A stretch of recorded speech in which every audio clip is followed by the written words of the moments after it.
अगर आपका wait 100 KG है तो आपका एक्चुअल मास सिर्फ 10 केजी ही होगा। ऐसा इसलिए क्योंकि आपने वो फॉर्मूला तो पढ़ा ही होगा, weight is equals to mass into gravity. और जब हम 9.8 जो कि जी की वैल्यू है उसको 10 से मल्टीप्लाई करेंगे तो लगभग 100 केजी आंसर आएगा, तो वो आपका वेट बन जाएगा। लेकिन मैं ये आपको बात क्यों बता रहा हूँ, क्योंकि आज की वीडियो में मैं आपको मास और वेट के बारे में समझाऊंगा। वेट के बारे में मुझे ज्यादा कुछ समझाने की जरूरत है नहीं, क्योंकि आपने पढ़ ही रखा होगा। Weight is basically the force, जो फोर्स अर्थ लगाती है तुम्हारे मास पर, वही होता है weight. F is equal to M ए।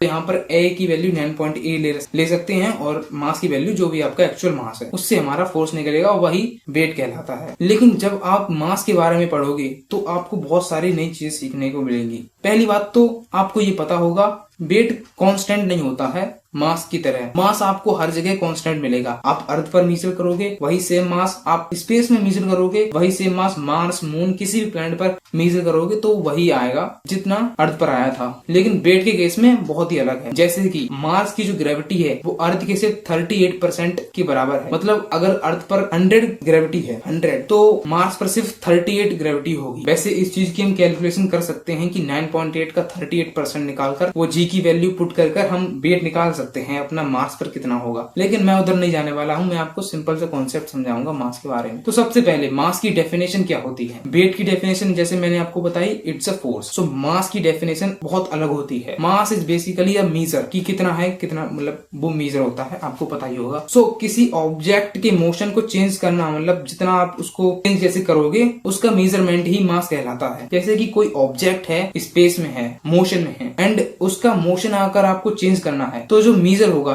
जितना आप मेजरमेंट लोगे तो जो वैल्यू आएगी मेजरमेंट की वही मास होगी। अब मास बेसिकली बनता कैसे है, जैसे कि मैंने बताया कि मास और वेट में बहुत फर्क होता है, वैसे ही मास ग्रेविटी के इंडिपेंडेंट होता है। मतलब मास का ग्रेविटी से कोई रिलेशन नहीं होता है, वेट का होता है। वेट डायरेक्टली प्रोपोर्शनल होता है। जो हमारे शरीर में एटम्स होते हैं उनकी जो एनर्जी होती है, जितना भी मूवेबल, जितने भी तरीके से एटम्स के बारे में आप जानते होंगे, मैं ज्यादा डीप डाउन नहीं जाना चाहता हूँ। बस आप इतना समझ लीजिए कि एटम्स में एक फोर्स होता है जो कि उसके इलेक्ट्रॉन्स वगैरह को बाउंड करके रखता है। वो एनर्जीज ही मास कहलाती है। मोस्ट ऑफ द का मतलब है कि एक सोर्स और है, दो सोर्स होते हैं मास को डिफाइन करने के लिए। पहला तो ये कि एनर्जी, जो आपके एटम्स की एनर्जी होती है वो आपका most of the mass define करती है। एंड दूसरा होती है Higgs field. Higgs field basically एक थ्योरी है जो कि ये बताती है कि हमारे स्पेस पे, हमारे यूनिवर्स में एक फील्ड है, मतलब एक लिक्विड तरीके का एक फील्ड है जिसमें हर चीज इंटरेक्ट करती है उससे। जैसे कि मेरा मास अगर 10 केजी है, मेरा मास अगर 10 केजी है, मैं ओवरऑल बता रहा हूँ, मेरा 9 केजी जो वेट होगा